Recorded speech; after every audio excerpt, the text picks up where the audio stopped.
alright? Yeah, I'm not too bad. What you up to? Can I ask you why you're engaged in me? Stop there a minute. Why?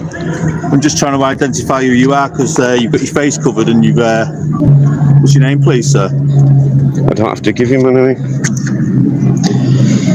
Okay, well, at this moment in time, we believe that you might well be wanted. Okay. Well, we'll cross that bridge in a minute once we've confirmed it. So that's why we need to identify who you are. It's all right. We'll do it another way. Just bear with us a second. You start with your first name, please, sir. I don't believe I have to provide your name. Okay. Well, I believe that you wanted, right? Okay. Just by your description alone, right? So I believe that you're wanted off a briefing that I've received today, right? So we can do it one or two ways. Wanted for what? Well, wanted for an offence. What offence? Well, wanted for an offence of harassment, actually. So I need to check you out in order to see A, if it is you, or B, if it isn't you, right? And if it isn't you, I'll bid you good day and off you go. From the opening moment, the officer's conduct sets off alarms. He stops the auditor based only on a vague morning briefing. No detailed description, no named offense, just a guest dressed up as authority. Instead of calmly explaining the reason for the stop, he jumps straight to demanding personal details without any lawful foundation. That isn't diligent policing. It's policing by assumption. And when the auditor exercises his right to withhold his name, the officer replies, "If it's not you, I'll let you go." That single sentence reveals the flawed mindset at play, that a person's liberty hinges on disproving they're somebody else. But UK law doesn't work that way. Officers need clear, objective ground before a stop. So if we start with your first name, or are we going to have to get a fingerprint scanner down here and find out who you are, or take you down to custody to try and identify you because you refuse to give me details? I haven't committed an offence. Okay, so if you haven't committed any offences, can I start with your first name, please, sir?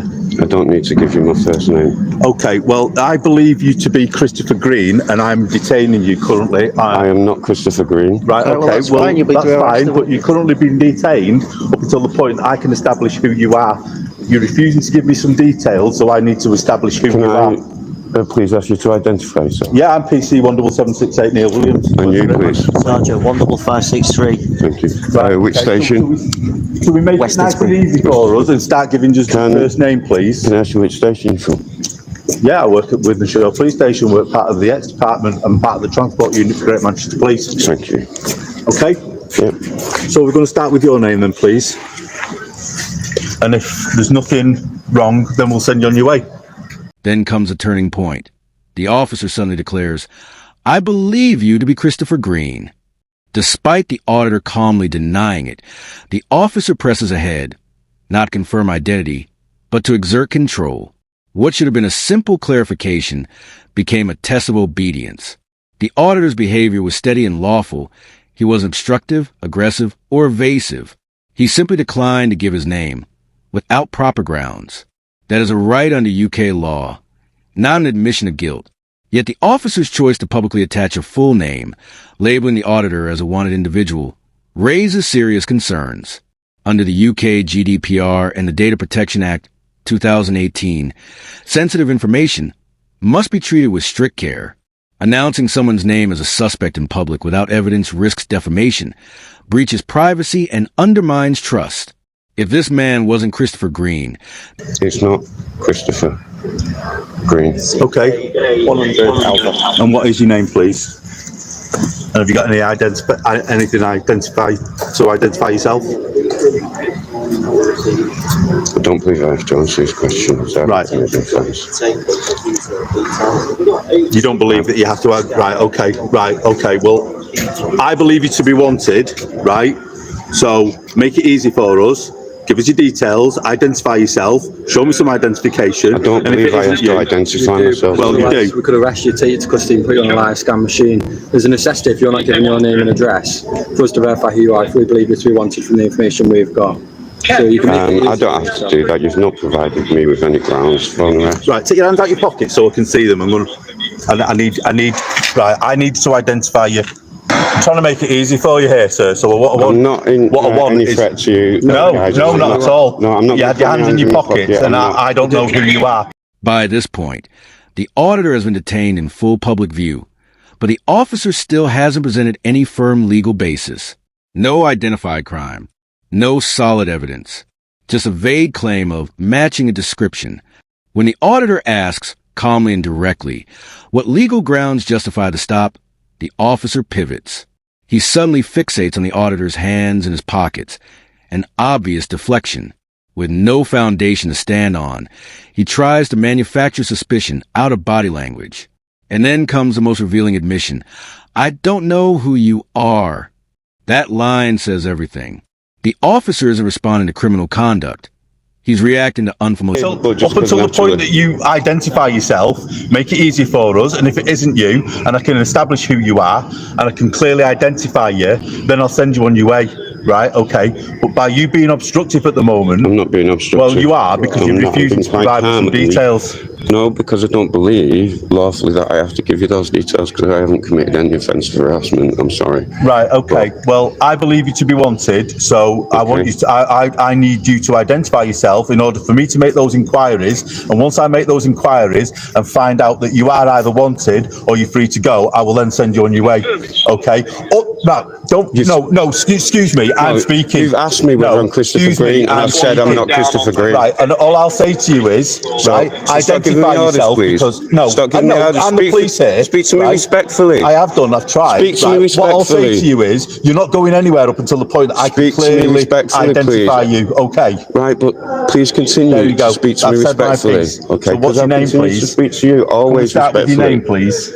Throughout the exchange, the auditor remains composed, stating clearly that he hasn't broken any law and isn't obliged to show ID without proper grounds. He speaks plainly, within his rights, and without hostility. The officer's response? He raises his voice. No, I'm the police here. That outburst speaks volumes. Shouting a title doesn't transform guesswork into lawful action. It exposes frustration, not authority. Rather than relying on process, evidence, or statute, the officer resorts to volume and intimidation. This isn't the voice of calm law enforcement. It's the voice of someone trying to win compliance through pressure. And when authority is expressed through... I'm not giving you my name. Right, have you got any ID on you? I'm not... I don't have to do this. The problem is, we suspect you of an offence. Why do you believe that you don't have to do this? Because I don't believe I've committed a criminal offence. Right, okay. Well, then make it easy for me, sir, right? I don't have to make anything easy for you. Yeah, you do, unfortunately. No, I don't. Why are you being so obstructive? If you're not committed any offence, we can check your details. Then I don't have to discuss anything with you. Why are you trying to avoid it? I'm not trying to avoid anything. Because it's going to be a long process for you if we have to take you to custody and put you on one of them live scan machines to find out who you are. Well, so it sounds straightforward. If you just give us your details, we can check if you want to not. If you're not, absolutely fine, which is what you're saying. That's not what I'm saying. I'm saying I'm not Christopher Green, and I'm saying I'm not committed to offensive harassment. Who are you then? I've just told you I don't believe that I have to give you that information. It's important to underline this. The auditor wasn't being obstructive. He was exercising a right, calmly choosing not to provide personal information without valid cause. That isn't defiance. It's exactly the type of liberty the police are meant to uphold. But instead of acknowledging that right, the officer leaned into pressure. He warned of a lengthy custody process, not as a necessity, but as a consequence for standing firm. That's not enforcement of the law. That's the weaponizing of inconvenience. A casual remark about using the live scan machine gave the strategy away. Drag the process out until compliance seems easier than resistance. But authority rooted in threats is no authority at all.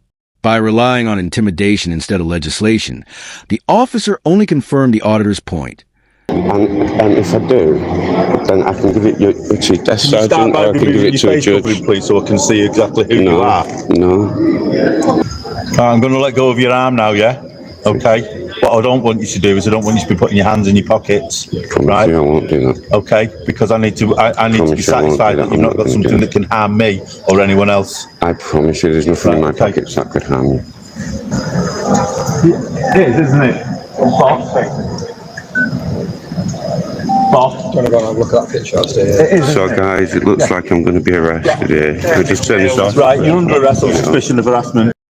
A according to the evidence, unlawfully arrested. I've now passed the case on to HNK, and they are currently considering all of the information before they either accept or reject the case, and I'll let you know what happens there, guys. Of all the missteps, this incident stands out as the clearest failure of judgment. The officer had no lawful basis for the stop, yet still demanded ID.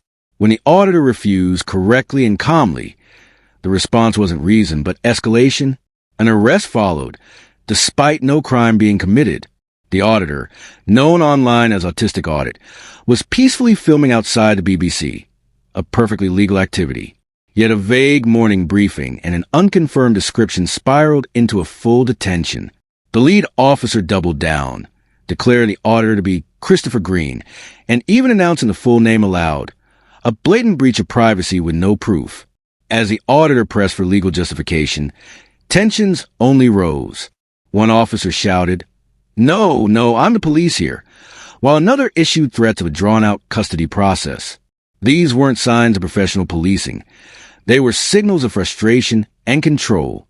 Ultimately, the auditor was arrested not on evidence, not on ID, but on poor assumptions and shaky logic. And yet, the story didn't end in silence. HNK solicitors took the case, and the auditor won. That victory is more than personal. It's a public reminder. When accountability fails in the moment, the courts will step in afterward. This case proves what happens when suspicion replaces procedure. Rights are ignored, privacy is violated, and taxpayers bear the cost of errors that professionalism could have prevented. Thanks for watching. If you found this breakdown useful, don't forget to like, comment, and subscribe. And for more insight, check out Autistic